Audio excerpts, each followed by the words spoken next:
ಎಲ್ಲರಿಗೂ ನಮಸ್ಕಾರ. ಗುರುದೇವ academy online ಕ್ಲಾಸಸ್ಗೆ ಎಲ್ಲರಿಗೂ ಸ್ವಾಗತ. ನನ್ನ ಹೆಸರು ನಿರಂಜನ್ ಮೂರ್ತಿ. ಜನರಲ್ ಸೈನ್ಸ್ಗೆ ಸಂಬಂಧಪಟ್ಟಂತಹ ಕೆಲವು ವಿಚಾರಗಳನ್ನು ನಿಮ್ಮ ಜೊತೆಗೆ ಹಂಚ್ಕೊಳ್ಳೋದಕ್ಕೆ ಬಂದಿದ್ದೀನಿ. ಮುಂದೆ ಬರಲಿರುವಂತಹ ವಿ ಆಗಿರ್ಬೋದು, KS ಮತ್ತು PDO ಆಗಿರ್ಬೋದು, ಇಂತಹ ಕ್ಲಾಸಸ್ಗಳಿಗೆಲ್ಲ, ಇಂತಹ ಎಕ್ಸಾಮ್ಸ್ಗಳಿಗೆಲ್ಲರಿಗೂ ಈ ಕ್ಲಾಸಸ್ಸು ತುಂಬ ಹೆಲ್ಪ್ ಆಗ್ತಾ ಹೋಗುತ್ತೆ. ವೆರಿ ಫಸ್ಟ್ ಇಲ್ಲಿ ನಾವು ಉಷ್ಣದ ಪರಿಣಾಮದ ಮೇಲೆ ಕೆಲವು ಕಾನ್ಸೆಪ್ಟ್ಗಳನ್ನು ಡಿಸ್ಕಸ್ ಮಾಡ್ತಾ ಬರೋಣ. ಸೊ ಇದರಲ್ಲಿ ನಾವು ನೋಟಿಸ್ ಮಾಡಬಹುದಾದಂಥದ್ದು very first effects of heat ಬಗ್ಗೆ ಸ್ವಲ್ಪ ಡಿಸ್ಕಸ್ ಮಾಡಿಕೊಂಡು ಮುಂದಕ್ಕೆ ಹೋಗೋಣ. Effects of heat, effects of heat ಅಥವಾ ಉಷ್ಣದ ಪರಿಣಾಮಗಳು.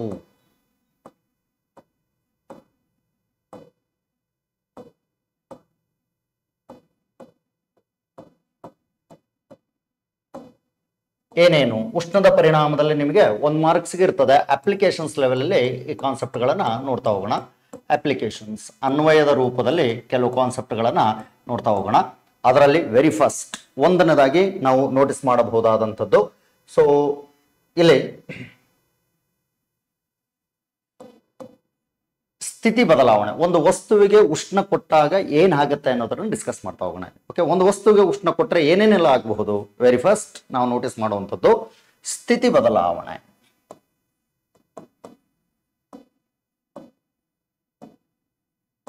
ಸ್ಥಿತಿ ಬದಲಾವಣೆ ಅಂತೇಳಿ ಕರಿತೇವೆ. ಅಂದ್ರೆ ಚೇಂಜಿಂಗ್ ದ ಸ್ಟೇಟ್ ಅಂತೇಳಿ ನೋಡ್ಬೋದು. Changing the state. ಸರ್ ಹಾಗಾದ್ರೆ ಚೇಂಜಿಂಗ್ ದ ಸ್ಟೇಟ್ಗೆ ಬೆಸ್ಟ್ ಎಕ್ಸಾಂಪಲ್ ಅಂತ ಹೇಳಿದ್ರೆ ಏನಾಗಿರುತ್ತೆ ಅಂತ ಹೇಳಿದ್ರೆ, ಮಂಜುಗಡ್ಡೆಗೆ ಉಷ್ಣವನ್ನು ನೀಡಿದ್ರೆ ಏನೇನೆಲ್ಲ ಆಗ್ತಾ ಹೋಗುತ್ತೆ. ಮಂಜುಗಡ್ಡೆಗೆ ಉಷ್ಣ ನೀಡಿದ್ರೆ ಘನ ಸ್ಥಿತಿಯಿಂದ, ಸಾಲಿಡ್ ಸ್ಟೇಟ್ನಿಂದ ಏನಾಗ್ತಾ ಹೋಗುತ್ತೆ, ದ್ರವಕ್ಕೆ ಬದಲಾಗ್ತಾ ಹೋಗುತ್ತೆ. ದ್ರವದಿಂದ ಏನಾಗ್ತಾ ಹೋಗುತ್ತೆ, ಇನ್ನೂ ಉಷ್ಣ ಕೊಟ್ರೆ ಅನಿಲವಾಗ್ತಾ ಹೋಗುತ್ತೆ. This is we call it as changing the state ಅಂತ ಹೇಳಿ ನೋಡ್ತೇವೆ. ಸೊ ವಸ್ತುವಿನ ಸ್ಥಿತಿ ಬದಲಾವಣೆ ಉಂಟಾಗುತ್ತೆ. ಓಕೆ, ವೆರಿ ಫಸ್ಟ್ ನಾವು ನೋಟಿಸ್ ಮಾಡುವಂಥದ್ದು. ನೆಕ್ಸ್ಟ್ ನೋಡೋದಾಯ್ತು ಅಂತ ಹೇಳಿದ್ರೆ ಎರಡನೇ ಕಾನ್ಸೆಪ್ಟು. ಎರಡನೇ ಇದರಲ್ಲಿ ನಾವು ವೆರಿ ಫಸ್ಟ್ ಉಷ್ಣವನ್ನ ಕೊಟ್ಟಾಗ ಯಾವ ರೀತಿ ಮತ್ತೇನೇನಾಗಬಹುದು, ವಸ್ತುವಿನಲ್ಲಿ ಅಣುಗಳ ತೂಕ ಬದಲಾಗ್ತಾ ಹೋಗುತ್ತೆ. ಅಣುಗಳ ತೂಕ, ಅಣುಗಳ ತೂಕ ಅಂತೇಳಿ ಕರಿತೀವಿ. ತೂಕ ಏನಾಗಿರುತ್ತೆ ಅಂದ್ರೆ ಲಾಸ್ ಆಗುತ್ತೆ ಅಥವಾ ವ್ಯಯ ಅಂತೇಳಿ ಕನ್ನಡದಲ್ಲಿ ಕರಿತೀವಿ. ವ್ಯಯ, ವ್ಯಯ ಅಂತೇಳಿ ನೋಟಿಸ್ ಮಾಡಬಹುದು.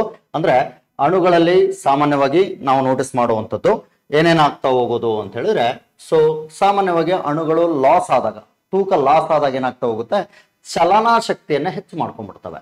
ಬೆಸ್ಟ್ ಎಕ್ಸಾಂಪಲ್ ಅಂತ ಹೇಳಿ ನೋಡಿದಾಗ ಅಣುಗಳು ತನ್ನ ತೂಕವನ್ನು ಲಾಸ್ ಮಾಡಿಕೊಂಡು ಚಲನೆಯನ್ನ ತಗೊಳ್ತವೆ ಅಂತ ಹೇಳಿದಾಗ ಮಿರೇಜ್ ಅಂತ ಹೇಳ್ಬೋದು.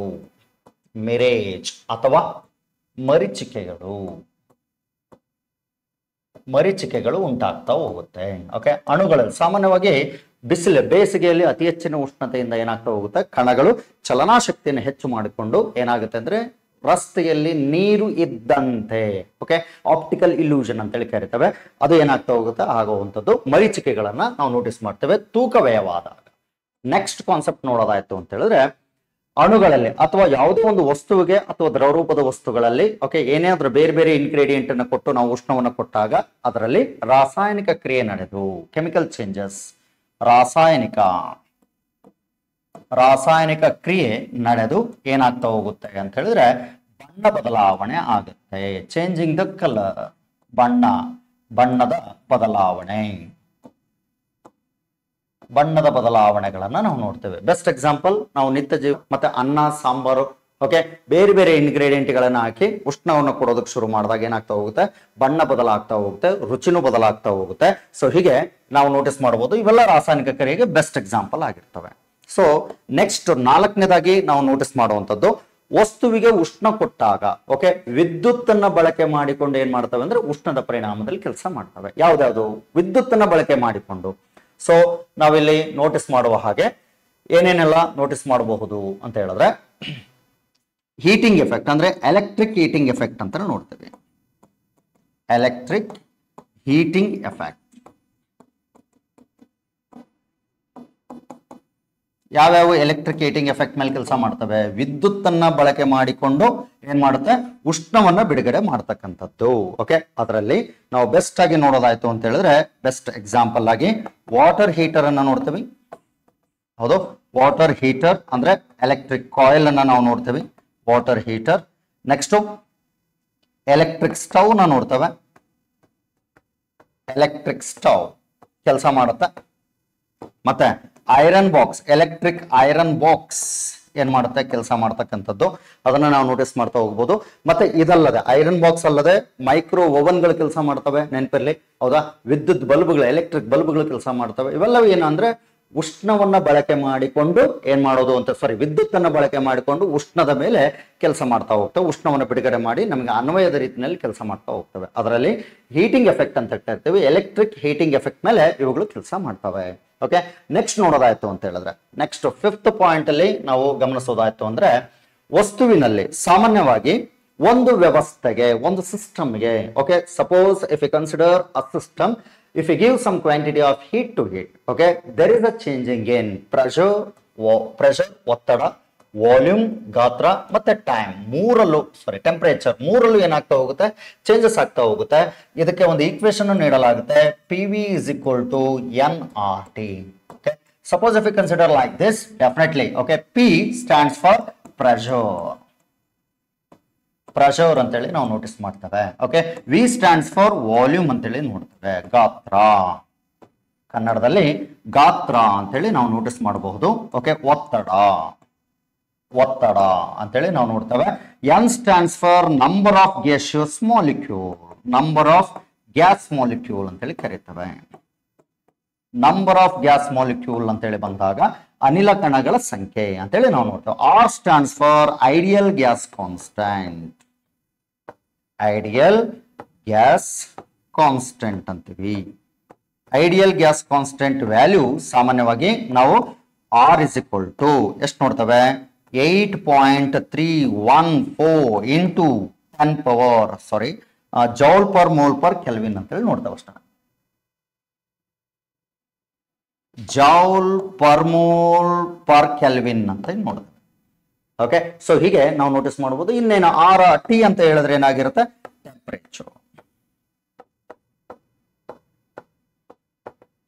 ಟೆಂಪರೇಚರ್ ಅಂತ ನೋಡ್ತೇವೆ.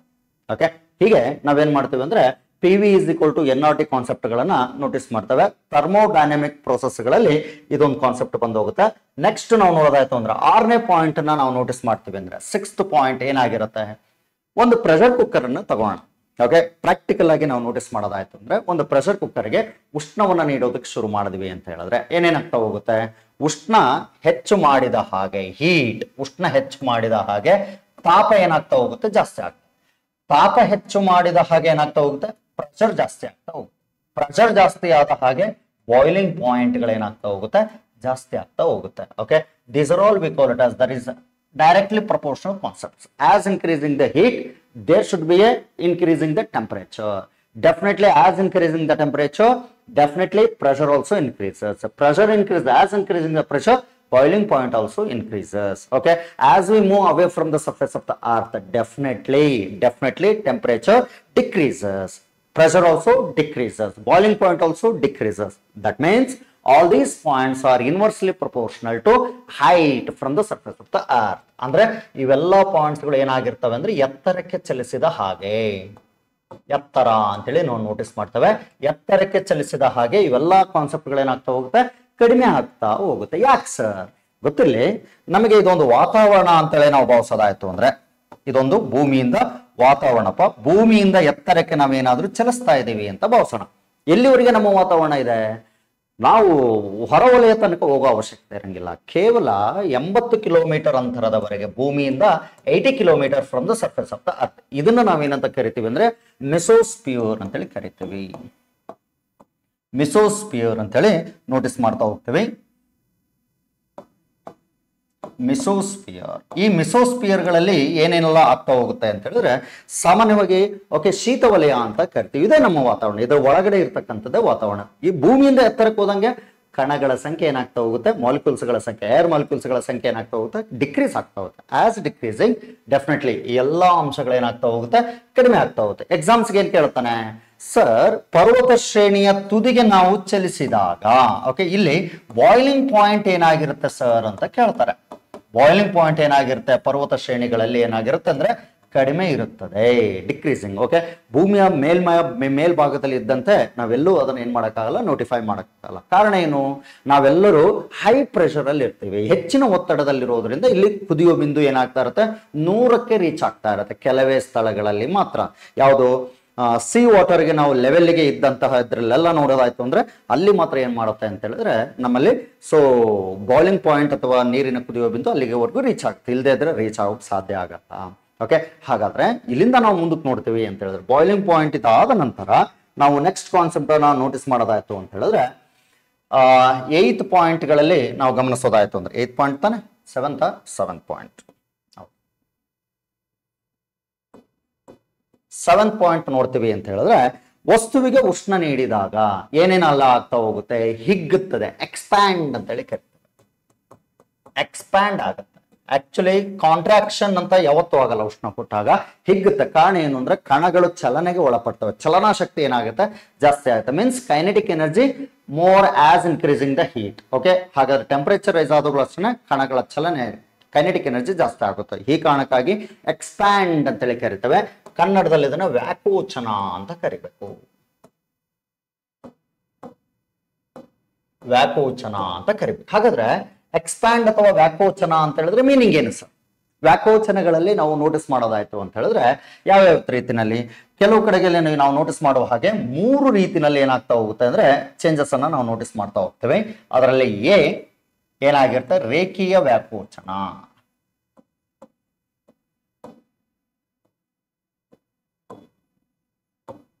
ರೇಖೀಯ ವ್ಯಾಕೋಚನ ಅಂತ ಕರಿತೀವಿ. ಇಂಗ್ಲಿಷ್ ಅಲ್ಲಿ ಲೀನಿಯರ್ ಎಕ್ಸ್ಪ್ಯಾನ್ಷನ್ ಅಂತ ಕರಿತೀವಿ. So in this case, in the linear expansion, as increasing the heat, or suppose if we give some quantity of heat to the metal, suppose there is a increasing the length. Okay, ತನ್ನ ಉದ್ದದಲ್ಲಿ ಮಾತ್ರ ಬದಲಾವಣೆಯನ್ನು ಹೊಂದಿದರೆ, okay, ಉದ್ದ ಅಂತ ಕರಿತೀವಿ ಇದನ್ನ, ಉದ್ದದಲ್ಲಿ ಮಾತ್ರ ಬದಲಾವಣೆ ಹೊಂದಿದರೆ ಅದನ್ನ ರೇಖೀಯ ವ್ಯಾಕೋಚನ, ಲೀನಿಯರ್ ಎಕ್ಸ್ಪ್ಯಾನ್ಷನ್ ಅಂತ ಕರಿತೀವಿ. It is 1 dimensional change. So ಹಾಗಾದ್ರೆ 1 ಡೈಮೆನ್ಷನಲ್ ಚೇಂಜಸ್ ಅಂತೇಳಿ ನೋಟಿಸ್ ಮಾಡೋದಾಯ್ತು ಅಂದ್ರೆ ಇಲ್ಲಿ ಉದಾಹರಣೆಗಳನ್ನ ಏನ್ ಕೊಡ್ಬೋದು, ಬೇಸಿಗೆಯಲ್ಲಿ ವಿದ್ಯುತ್ ತಂತಿಗಳು ಜೋತು ಬೀಳುತ್ತವೆ ಒಂದು ಕೊಡ್ಬೋದಾ. ನೆಕ್ಸ್ಟ್ ಯಾವುದು ಅಂತ ಹೇಳಿದ್ರೆ ಈ ರೈಲ್ವೆ ಕಂಬಿಗಳ ಜೋಡಣೆಯಲ್ಲಿ ಏನ್ ಮಾಡಲಾಗಿರುತ್ತೆ, ಜಾಗ ಬಿಡಲಾಗಿರ್ತದೆ ಕಂಬಿಗಳ ಜೋಡಣೆಯಲ್ಲಿ. Okay, 1 thing. ಸೆಕೆಂಡ್ ಥಿಂಗ್ ಅಂತ ಹೇಳಿ ಬಂದಾಗ ಓಕೆ, ಇದರಲ್ಲಿ ವಿಸ್ತೀರ್ಣ ವ್ಯಾಕೋಚನ ಅಂತ ಕರಿತೀವಿ. ವಿಸ್ತೀರ್ಣ ವ್ಯಾಕೋಚನ, ವಿಸ್ತೀರ್ಣ ವ್ಯಾಕೋಚನ, ಏರಿಯಾ ಎಕ್ಸ್ಪ್ಯಾನ್ಷನ್ ಅಂತ ಹೇಳಿ ಕರಿತೀವಿ.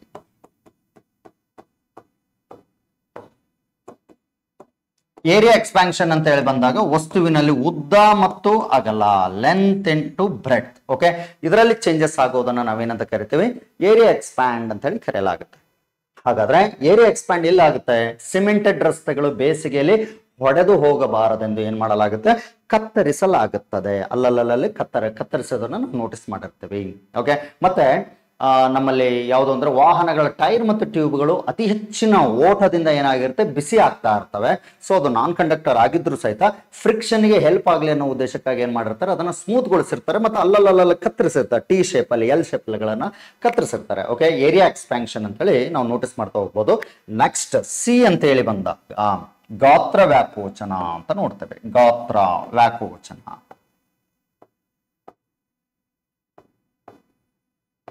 ಗಾತ್ರ ವ್ಯಾಕೋಚನ ಅಂತೇಳಿ ಕರಿತೇವೆ. ವಾಲ್ಯೂಮ್ ಎಕ್ಸ್ಪ್ಯಾನ್ಷನ್,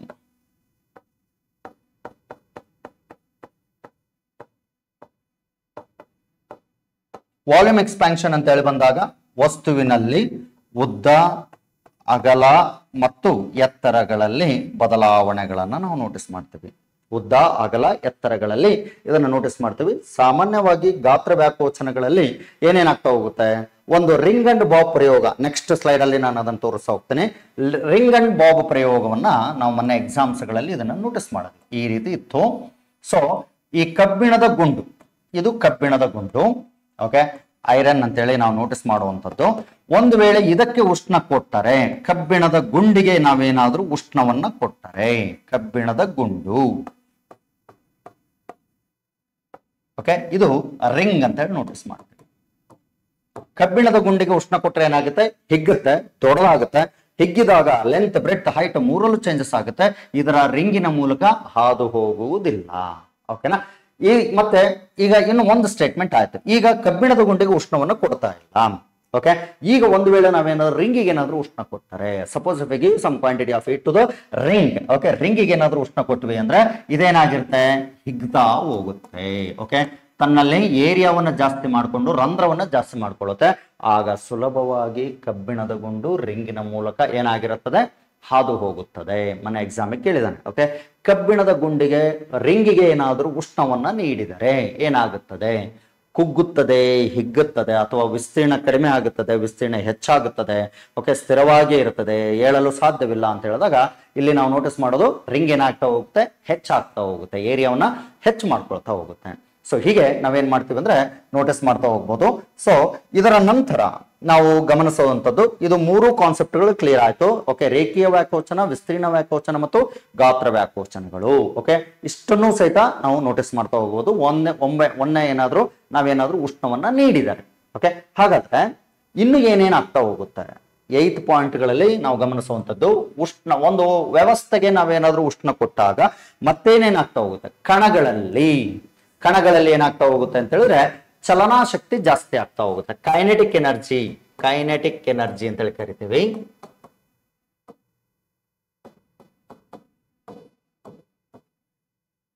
ಕೈನೆಟಿಕ್ ಎನರ್ಜಿ ಏನಾಗ್ತಾ ಹೋಗುತ್ತೆ, ಜಾಸ್ತಿ ಆಗ್ತಾ ಹೋಗುತ್ತೆ, ಹೆಚ್ಚಾಗ್ತಾ ಹೋಗುತ್ತೆ, as increasing the heat definitely. Okay, 9th point ಏನಪ್ಪಾ ಅಂತ ಹೇಳಿದ್ರೆ, ಸಾಮಾನ್ಯವಾಗಿ ಓಕೆ, ಉಷ್ಣಗಳಲ್ಲಿ ಕೆಲವು ಏನಾಗಿರ್ತವೆ, ವಾಹಕಗಳಂತೆ ಕೆಲಸ ಮಾಡ್ತವೆ, ಅವಾಹಕಗಳಂತೆಯೂ ಕೆಲಸ ಮಾಡ್ತಾ ಇರ್ತವೆ. ಓಕೆ, ಸಾಮಾನ್ಯವಾಗಿ ವಾಹಕಗಳಂತೆ ಕೆಲಸ ಮಾಡುವಂತವು ಯಾವುವು, ಲೋಹಿತ ವಸ್ತುಗಳು. ನೆನ್ಪಿಡ್ಬೇಕು, ಲೋಹಿತ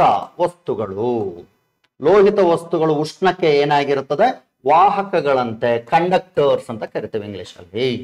ಕಂಡಕ್ಟರ್ಸ್ ಅಂತೇಳಿ ನೋಟಿಸ್ ಮಾಡಬಹುದು. ಈ ಕಂಡಕ್ಟರ್ಸ್ ಗಳ ರೀತಿನಲ್ಲಿ ಏನಾಗ್ತಾ ಇರುತ್ತೆ, ಕೆಲಸ ಮಾಡ್ತಾ ಇರತ್ತ. ಅದೇ ನಾವೇನಾದ್ರೂ ವುಡನ್ ಪೀಸ್ ಅನ್ನ ಏನಾದ್ರೂ ತಗೊಂಡ್ವಿ ಅಂದ್ರೆ, ಓಕೆ, ವುಡನ್ ಪೀಸ್ ಅಂತ ನೋಡೋದು. ಓಕೆ, ವುಡ್ ಅಂತ ಹೇಳಿ ಗಮನಿಸಬಹುದು. ಬೆಟರ್ ವುಡ್ ಅಂತ ನಾವು ನೋಟಿಸ್ ಮಾಡೋಣ. ಓಕೆ, ಮತ್ತೆ ಇನ್ನೊಂದು ರಬ್ಬರ್ ಅಂತ ಹೇಳಿ ಗಮನಿಸಬಹುದು. ರಬ್ಬರ್, ಓಕೆ, ಪ್ಲಾಸ್ಟಿಕ್, ಮತ್ತೆ ಸಿರಾಮಿಕ್ಸ್, ಇವೆಲ್ಲ ಏನಾಗಿರುತ್ತೆ ಅಂತ ಹೇಳಿದ್ರೆ ನಾನ್ ಕಂಡಕ್ಟರ್ ರೀತಿನಲ್ಲಿ ಏನ್ ಮಾಡ್ತವೆ, ಇವುಗಳೆಲ್ಲವೂ ಕೆಲಸ ಮಾಡ್ತವೆ, ನಾನ್ ಕಂಡಕ್ಟರ್ಸ್. ಇದರ ಮೇಲೆ ಒಂದು ಕ್ವಶನ್ ಇದೆ ನಿಮಗೆ. ಚಳಿಗಾಲದಲ್ಲಿ, ಹೌದಾ, ಚಳಿಗಾಲದಲ್ಲಿ ನಾವು ಒಂದು ವೇಳೆ ಓಕೆ ಲೋಹಿತ ಅಂದ್ರೆ ಕಬ್ಬಿಣದ ಚೇರಿನ ಮೇಲೆ ಕುಳಿತುಕೊಳ್ಳುವುದಕ್ಕಿಂತಲೂ ಮರದಿಂದ ಮಾಡಿದ ಚೇರಿನಿಂದ ಕುಳಿತುಕೊಂಡರೆ ಉತ್ತಮ. ಓಕೆ, ಸೇಫ್ ಆಗಿರ್ತೀವಿ ಮತ್ತೆ ಎನರ್ಜಿ ಲಾಸ್ ಆಗಲ್ಲ. ಇದಕ್ಕೆ ಕಾರಣ ಏನಪ್ಪಾ ಅಂತ ಹೇಳಿದ್ರೆ, ಸೊ ಲೋಹಿತ ವಸ್ತುಗಳಲ್ಲಿ ನಾವು ಗಮನಿಸಬೇಕಾದಂಥದ್ದು ಉತ್ತಮ ವಾಹಕಗಳಾಗಿರುವುದರಿಂದ, ಕಂಡಕ್ಟರ್ಸ್ ಆಗಿರೋದ್ರಿಂದ ಏನಾಗಿರುತ್ತೆ, ಉಷ್ಣವನ್ನ ಬಹುಬೇಗ ಹೀರ್ಕೊಳ್ಳೋದಕ್ಕೂ ಸಾಮರ್ಥ್ಯ ಇರ್ತದೆ, ಮತ್ತೆ ಲಾಸ್ ಮಾಡ್ಕೊಳ್ಳೋದಕ್ಕೂ ಸಹಿತ ಏನಾಗಿರುತ್ತೆ, ಅಲ್ಲಿ ಏನ್ ಮಾಡ್ತಾ ಇರುತ್ತೆ, ಆ ಬಿಹೇವಿಯರ್ನ ನೋಟಿಸ್ ಮಾಡ್ಬೋದು. ಬಟ್ ಆದ್ರೆ ವುಡ್ ಮತ್ತು ರಬ್ಬರ್, ಪ್ಲಾಸ್ಟಿಕ್, ಸೆರಾಮಿಕ್ಸ್ ಇಂತಹವುಗಳ ವಸ್ತುಗಳಲ್ಲಿ ಅವಾಹಕಗಳಂತೆ ವರ್ತಿಸುವುದರಿಂದ ಚಳಿಗಾಲದಲ್ಲೂ ಉಷ್ಣವನ್ನ ಹೀರಿಕೊಳ್ಳುವುದಿಲ್ಲ, ಹಾಗೆ ಇರ್ತವೆ, ವರ್ಗಾಯಿಸುವುದಿಲ್ಲ. ಮತ್ತೆ ಮಳೆಗಾಲ ಮತ್ತೆ ಬೇಸಿಗೆ ಕಾಲದಲ್ಲೂ ಅಷ್ಟೇ ಹೇಗಿರ್ತವೋ ಹಾಗೆ ಇರ್ತವೆ. ಈ ಕಾರಣಕ್ಕಾಗಿ ನೀವು ನೋಡಿರ್ಬೋದು, ದೊಡ್ಡ ದೊಡ್ಡ ಆಫೀಸರ್ಸ್ಗಳ ನೀವೇನಾದ್ರು ಚೇಂಬರ್ಗಳನ್ನ ನೋಡಿದ್ರೆ ಅಥವಾ ಅವ್ರು ಕುತ್ಕೊಳ್ಳುವಂತ ರೀತಿಗಳು ನೋಡಿದ್ರೆ, ಅವ್ರು ಯಾವತ್ತೂ ಕುಶನ್ ಚೇರ್ಗಳನ್ನ ಸೆಲೆಕ್ಟ್ ಮಾಡಿರಲ್ಲ, ಕಬ್ಬಿಣದ ಚೇರ್ಗಳನ್ನ ಸೆಲೆಕ್ಟ್ ಮಾಡಿರಲ್ಲ. ನೆನಪಿರ್ಲಿ, ಅವ್ರು ಯಾವತ್ತೂ ಏನಾಗಿರ್ತಾರೆ, ಮರದ ಚೇರ್ಗಳನ್ನ ಸೆಲೆಕ್ಟ್ ಮಾಡಿರ್ತಾರೆ. ಕಾರಣ ಏನು ಅಂದ್ರೆ ಎನರ್ಜಿ ಲಾಸ್ ಆಗಲ್ಲ. ಹೆಂಗೆ ಎನರ್ಜಿ ಲಾಸ್ ಆಗಲ್ಲ, ನಾವು ಕುತ್ಕೊಂಡ ತಕ್ಷಣ ನಮ್ಮ ದೇಹದ ಉಷ್ಣತೆಯನ್ನ ಕಬ್ಬಿಣದ ಚೇರ್ಗಳು ಏನ್ ಮಾಡ್ತವೆ, ಅಬ್ಸರ್ವ್ ಮಾಡ್ಲಿಕ್ಕೆ ಶುರು ಆಗುತ್ತೆ. ಆಗ ನಮ್ಮ ಎನರ್ಜಿ ಲಾಸ್ ಆಗೋದಕ್ಕೆ ಶುರು ಆಯ್ತು ಅಂತ ಹೇಳಿದ್ರೆ ನಮಗೆ ಎನರ್ಜಿ ಲಾಸ್ ಆದಾಗ ಕೆಲಸ ಮಾಡೋದಕ್ಕೆ ಇಂಟ್ರೆಸ್ಟ್ ಬರೋಂಗಿಲ್ಲ. ಓಕೆ, ಆದ್ರೆ ವುಡನ್ ಪೀಸ್ ಹಾಗಲ್ಲ. ವುಡನ್ ಅಂತ ಹೇಳಿ ಏನ್ ನೋಡ್ತೇವಲ್ಲ, ಇವುಗಳೆಲ್ಲವೂ ಏನಾಗಿರ್ತವೆ ಅಂತ ಹೇಳಿದ್ರೆ ತುಂಬಾ ಚೆನ್ನಾಗಿ ನಮ್ಮ ದೇಹದ ತಾಪವನ್ನು ಎಷ್ಟಿರುತ್ತೋ ಅಷ್ಟಕ್ಕೆ ಬಿಟ್ಟುಕೊಳ್ಳುತ್ತವೆ. ಸೊ ಹಾಗಾದ್ರೆ ಚಳಿಗಾಲದಲ್ಲಿ ಮತ್ತೆ ಮಳೆಗಾಲದಲ್ಲಿ ಕಬ್ಬಿಣದ ಚೇರು ಅಥವಾ ಲೋಹಿತ ವಸ್ತುಗಳಿಂದ ಮಾಡಿದಂತಹ ಯಾವುದೇ ಚೇರುಗಳು ಅಥವಾ ಕಾಟ್ಗಳಿಗಿಂತಲೂ ಬೆಟರ್ ಅಂತ ಹೇಳಿದ್ರೆ ಅದು ವುಡನ್ ಚೇರ್ಗಳಿಂದ ಮಾಡಿದಂಥದ್ದು ಚೆನ್ನಾಗಿರುತ್ತೆ. ಗೊತ್ತಿರ್ಬೇಕು ನಿಮ್ಗೆ. ಕ್ಲಿಯರ್ ಇದ್ರಿ? ಎಸ್. ಓಕೆ, ನೆಕ್ಸ್ಟ್ ಕ್ಲಾಸಲ್ಲಿ ನಾನು ಯಾವುದನ್ನ ನೋಟಿಸ್ ಮಾಡೋಣ ಅಂತ ಹೇಳಿದ್ರೆ ವಿಶಿಷ್ಟೋಷ್ಣ.